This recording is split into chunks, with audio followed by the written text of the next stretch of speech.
उच्च माध्यमिक परीक्षा उत्तीर्ण करने के बाद अलग अलग क्षेत्रों में अपना करियर कैसे बनाएं, आइए सुनते हैं। आप सभी का मैं स्वागत करता हूं और आप सभी को शुभकामनाएं देता हूं कि आपने 12वीं की क्लास में अच्छे अंकों से परीक्षा उत्तीर्ण की है। आप जानते हैं कि 12वीं के बाद जो है विभिन्न प्रकार के कोर्सेज उपलब्ध होते हैं, जिसमें ह्यूमैनिटीज़ में, आर्ट्स में, कॉमर्स में, साइंस में कई प्रकार के कोर्सेज उपलब्ध होते हैं, जिसमें कि कुछ जनरल कोर्सेज होते हैं, कुछ स्पेशलाइज्ड कोर्सेज होते हैं, कुछ प्रोफेशनल कोर्सेज होते हैं। जो जनरल कोर्सेज होते हैं उनका भी अपना महत्व है और जो इंजीनियरिंग कोर्सेज होते हैं, प्रोफेशनल कोर्सेज होते हैं, उनका भी अपना महत्व है। लेकिन आप जो भी निर्णय लेते हैं उसका प्रभाव आपके पूरे जीवन पर रहने वाला है। तो 12वीं के बाद जो भी निर्णय लेना है वो बहुत सोच समझ करके, राय लेकर के करना है। हर व्यक्ति 12वीं के बाद कोई न कोई निर्णय लेकर के आगे कोर्स चुनता है और आगे बढ़ता है। और जीवन में आगे बढ़ने के लिए आवश्यक है कि आप 12वीं के बाद आगे क्या करना चाहते हैं, किस क्षेत्र में जाना चाहते हैं और क्या बनना चाहते हैं, ऐसा लक्ष्य आपको हमेशा निश्चित करना चाहिए। जब आप लक्ष्य निर्धारित कर लेते हैं तो उसी अनुसार आपको प्रयत्न करने की आवश्यकता होती है। और प्रयत्न भी यदि सही डायरेक्शन में यदि किया जाए तो कम से कम समय में आपको सफलता मिलती है। देखो, लाखों की संख्या में कैंडिडेट्स जो है पढ़ते हैं, हर साल लाखों की संख्या में कैंडिडेट जो है प्रोफेशनल कोर्सेज कर रहे हैं, इंजीनियरिंग कोर्सेज कर रहे हैं, जनरल कोर्सेज कर रहे हैं और परीक्षाएं पास करके आगे निकलते हैं और आगे विभिन्न प्रकार के क्षेत्रों में आगे बढ़ते हैं। याद रखिए कि हर कोर्स का स्कोप आगे बढ़ने के लिए बराबर नहीं होता है। हर कोर्स का स्कोप अलग अलग रहता है और समय के अनुसार बदलता भी है। जब तकनीकी बदलती है तो उसमें कुछ परिवर्तन भी आते हैं और साथ में हर कोर्स में कुछ न कुछ स्पेशलाइजेशन भी होता है हर कोर्स में। तो उस स्पेशलाइजेशन की विशेषताएं होती है और उसका भी महत्व हर तरीके से अलग अलग होता है। तो आपको जो भी आप निर्धारित करना चाहें, सोच समझ कर निर्धारित करना है और जीवन में जो भी आप आगे बढ़ना चाहते हैं, लक्ष्य जरूर निर्धारित करें। लक्ष्य निर्धारित करने से कई फायदे हैं। लक्ष्य निर्धारित करने से आप उसी डायरेक्शन में जो है प्रयत्न करते हैं और सही डायरेक्शन में यदि आप प्रयत्न करते हैं तो आपको जल्दी सफलता मिलती है। प्रयत्न हर व्यक्ति करता है, कठोर परिश्रम भी करते हैं। बहुत से विद्यार्थी हैं जो बहुत कठोर परिश्रम करते हैं लेकिन कईयों को सफलता नहीं मिलती है।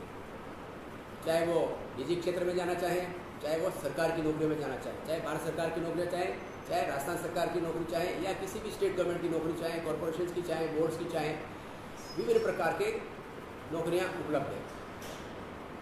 यह भी एक तथ्य है कि अच्छी नौकरियां कम हैं और उनको प्राप्त करने वाले बहुत ज़्यादा हैं, बहुत ज़्यादा।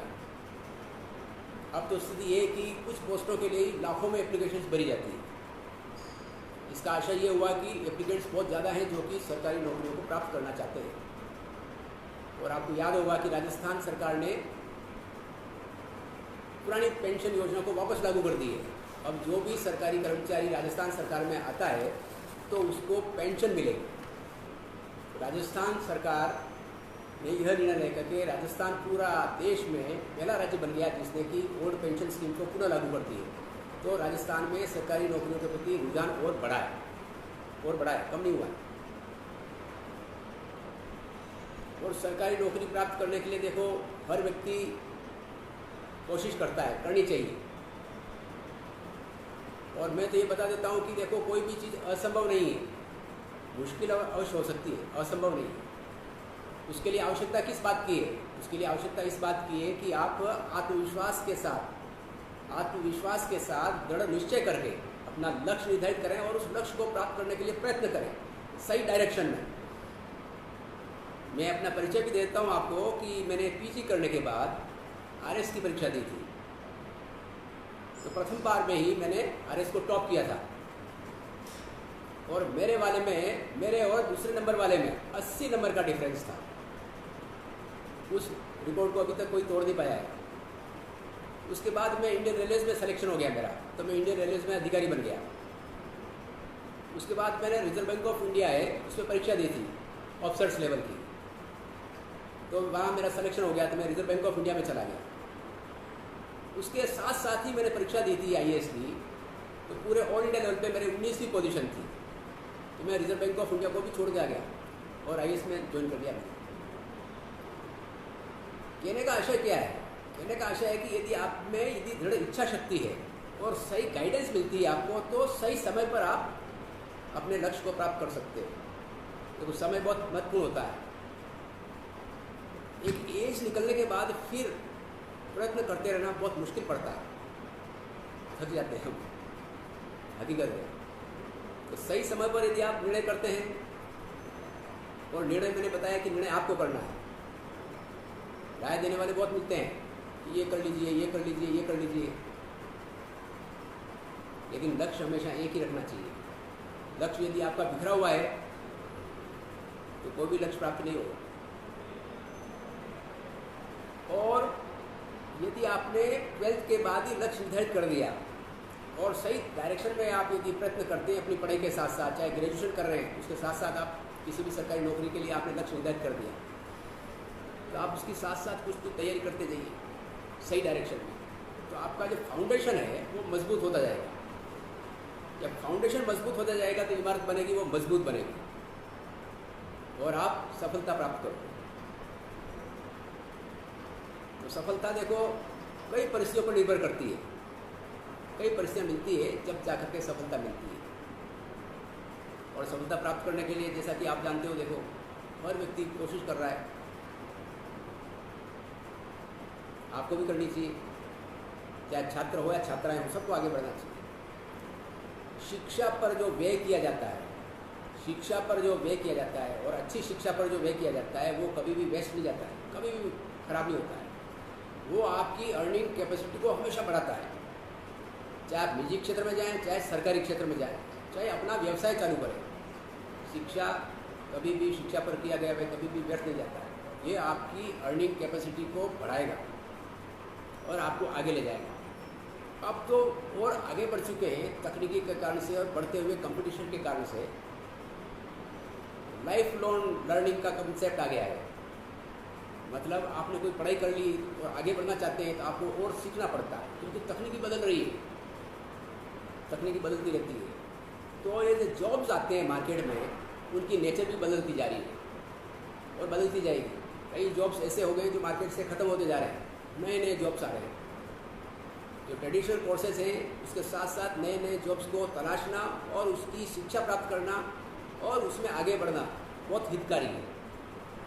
तो इसके लिए आपको जो है पूरी जान खोजबीन करने की आवश्यकता है कि किस किस प्रकार के जॉब्स उपलब्ध हैं जिसको लक्ष्य बना करके आप जीवन में आगे बढ़ सकते हैं। जैसे मैं उदाहरण देता हूँ आपको एग्रीकल्चर में। एग्रीकल्चर में अभी भी पानी की कमी है। आप देखो राजस्थान में देखो पानी बहुत कम बरसता है और अंडरग्राउंड वाटर लेवल कम होता जा रहा है। कई जगह तो गर्मी में पीने के पानी की बहुत विकट समस्या हो जाती है, तो सरकार तरह तरह के साधन जुटा करके पीने के पानी की व्यवस्था करती है। लेकिन अभी भी वाटर यूज एफिशिएंसी के ऊपर PG डिग्री देने वाले संस्थाएं बहुत कम है, बहुत कम है इंडिया में। राजस्थान में मैंने कोई सुनी नहीं है कोई PG डिग्री देती हो वाटर यूज एफिशिएंसी के ऊपर। तो कहने का आशय है इसी तरह से आप फूड एग्री बिजनेस का लीजिए, फूड एंड एग्री बिजनेस का मार्केट बढ़ता जा रहा है। हर व्यक्ति को अच्छा खाना चाहिए और कोरोना ने एक बात सिखाई कि हेल्थ इज़ वेल्थ। सबसे इम्पोर्टेंट कोई चीज़ है तो स्वास्थ्य है। यदि आदमी स्वस्थ रहेगा तो कई प्रकार के काम करेगा और इकोनॉमिक एक्टिविटी आगे बढ़ेगी और आगे बढ़ेगा। यदि हेल्थ अच्छी नहीं तो आगे आप कुछ नहीं कर सकते। तो मैं ये कहना चाहता हूँ कि आपको आत्मविश्वास के साथ, आत्मविश्वास ऐसे नहीं बढ़ता है, कहना बहुत आसान है, करना बहुत मुश्किल होता है। आपको ध्यान होगा कि अर्जुन जब रणभूमि में थे तब जब अर्जुन ने अपने संबंधियों को युद्ध क्षेत्र में देखा तो उनके विचार बदल गए कि मैं इनके खिलाफ युद्ध कैसे करूँगा। तो वहाँ भगवान कृष्ण ने उनको धर्म की याद दिलाई। इसको ड्यूटी कहते हैं, अंग्रेजी में ड्यूटी शब्द आता है और संस्कृत में और हिंदी में धर्म शब्द आता है। अर्जुन को धर्म की याद दिलाई और कहा कि कर्मण्येवाधिकारस्तु माँ फलेषु कदाचन, आपकी ड्यूटी किस में है? कर्म करने में है। उसका फल क्या होता है इसमें आपको अधिकार नहीं है। अंग्रेजी में यही कहते हैं, action is thy duty, fruit is not thy concern. कर्म करना अपना अधिकार, फल क्या मिलेगा, कितना मिलेगा, इसके बारे में कोई नहीं कह सकता है। कुछ चीज़ें अपने हाथ में नहीं होती, लेकिन ज़्यादातर छात्राएं, युवा वर्ग इस प्रकार की बातें करते हैं कि देखो इस प्रकार का ये बातें नहीं हुई इसलिए हम आगे नहीं बढ़ पा रहे हैं, या हमारी परिवार की परिस्थितियाँ या वातावरण या आर्थिक स्थिति कमज़ोर है इसलिए हम आगे नहीं बढ़ पा रहे हैं। सही नहीं। आप जहाँ पर भी हैं, जिस स्थिति में भी हैं, जिस वातावरण में बड़े हुए हैं, अब आप 12th के बाद कुछ बातों को छोड़ करके आप अपने भविष्य के निर्माता आप स्वयं हो। आप अपने भविष्य के निर्माता स्वयं हो। दूसरों के कहने से आपका भविष्य निर्माण नहीं होने वाला। टीचर्स आपको गाइडेंस दे सकते हैं, पेरेंट्स की आपको पढ़ने के लिए खर्चा दे सकते हैं, रुपया दे सकते हैं। पढ़ना आपको है, सीखना आपको है। मैं हमेशा कहता हूँ, मैं भी गाइड करता रहता हूँ, मैं पढ़ाता नहीं हूँ, मैं सिखाता हूँ। कैंडिडेट्स को सिखाता हूँ तो कम से कम समय में, जो कोई कैंडिडेट 2 साल में, 5 साल में, 10 साल में नहीं सीख पाता है, उसको हम जो है कुछ ही दिनों में सिखा देते हैं। तो सिखाने की एक कला है, हर व्यक्ति में नहीं पाई जाती है। कुछ ही व्यक्ति होते हैं जिनमें एक कला होती है, और उस कला के माध्यम से हुनर है। देखो अपने आप में, मैं हमेशा कहता हूँ आप में इतना पोटेंशियल है आगे बढ़ने का कि किसी कोई सीमा नहीं है। आपको भी मालूम नहीं होगा कि आप कितने जीवन में आगे बढ़ पाओगे, बढ़ सकते हो। कभी भी अपने को छोटा मत मानिए, कभी भी, कैसे भी परिस्थिति में हो, चाहे लड़का हो चाहे लड़की हो, कभी भी अपने आप को छोटा मत मानिए। सोच बड़ी रखिए, सोच का बहुत बड़ा प्रभाव आता है, बहुत बड़ा प्रभाव आता है। यदि आप सोच छोटी रखेंगे तो उसी स्तर तक पहुंच पाएंगे, और सोच बड़ी रखेंगे तो ऊपर तक चलते जाएंगे, बढ़ेंगे जीवन में। कहते हैं ना, जैसा बोओगे वैसा काटोगे। अंग्रेजी में भी कहावत है, as you sow so shall you reap. यदि आपने बबूल का बीज डाला है तो बबूल का पेड़ बनेगा, आम नहीं मिलने वाला है। इसलिए मैं हमेशा कहता हूँ, आम का पेड़ बो, आम का पौधा लगाइए, आम का बीज बोइए, उसको सींचिए, खाद दीजिए समय समय पर। मतलब क्या हुआ? मतलब अपना अच्छा लक्ष्य निर्धारित करिए, लक्ष्य अच्छा निर्धारित करके कर्म करिए, उसके लिए प्राप्त करने के लिए कर्म करिए। कौन सा? सही डायरेक्शन वाला। जब सही डायरेक्शन वाला आप कर्म करेंगे सही डायरेक्शन में, तो आपको कम से कम समय में सफलता मिलेगी। और आप जैसे लोग ही आगे सफल होते हैं, बाहर से नहीं आते हैं। आप जैसे लोग ही सफल होते हैं। मैं भी जब छोटा था, आप जैसे स्कूल में था, 12th के बाद मैं भी ऐसे ही सोचता था, पता नहीं क्या होगा।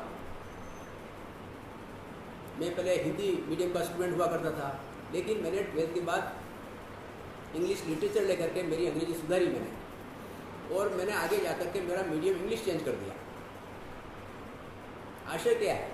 यदि आप में दृढ़ निश्चय है तो आप चेंज कर सकते हो, किसी भी प्रकार की प्राप्ति कर सकते हो। लेकिन आपने सोच विचार कमज़ोर रखा तो आगे नहीं बढ़ पाओगे। छोटी छोटी चीज़ें ही आगे बढ़ती है, छोटी छोटी चीज़ों से ही बड़ी बिल्डिंग बनती है।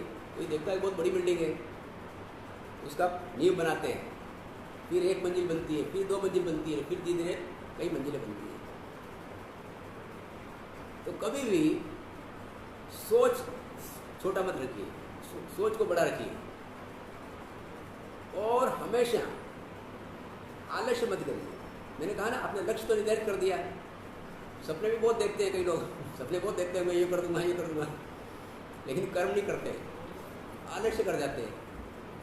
और सही समय पर यदि आपने नई निर्णय लेकर के काम नहीं किया, एक्शन नहीं लिया, कर्म नहीं किया, तो आगे बढ़ना बहुत बड़ा मुश्किल है, क्योंकि कंपटीशन बहुत है, बहुत कंपटीशन है।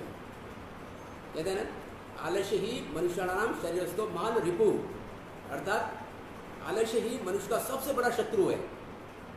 आलस्य कहाँ है? अपने अंदर है, बाहर नहीं है। लेकिन हम कई लोग जो है ज़्यादातर छोटे मोटे बातों पर बाहर लड़ते रहते हैं। नहीं, कई दुश्मन अपने अंदर बैठे हुए हैं, उनसे कैसे लड़ा जाए, उनको कैसे हराया जाए। जैसे आलस्य का मैंने उदाहरण दिया, इस प्रकार से ऐसे कई चीज़ें हैं जो हमारे अंदर होती है, जिनको कि अपन कमजोरियाँ होती हैं, हमको धीरे धीरे दूर कर सकते हैं और दूर कर सकते हैं। हकीकत है, दूर इंसान ही करता है। सही डायरेक्शन मिलती है, सही संगति मिलती है तो उसका प्रभाव बहुत पड़ता है।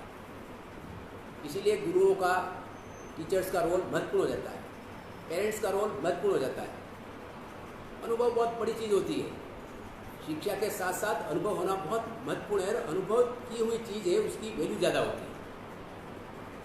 तो मैं आपको बहुत शुभकामनाएं देता हूँ और साथ में आगे बढ़ने की भी शुभकामनाएं देता हूँ।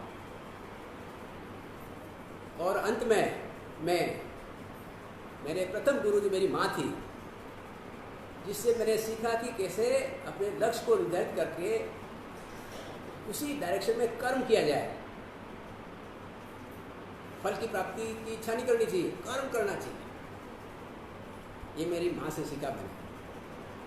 तो मेरी माँ को, जो मेरी प्रथम गुरु थी, उसको शत शत नमन। धन्यवाद।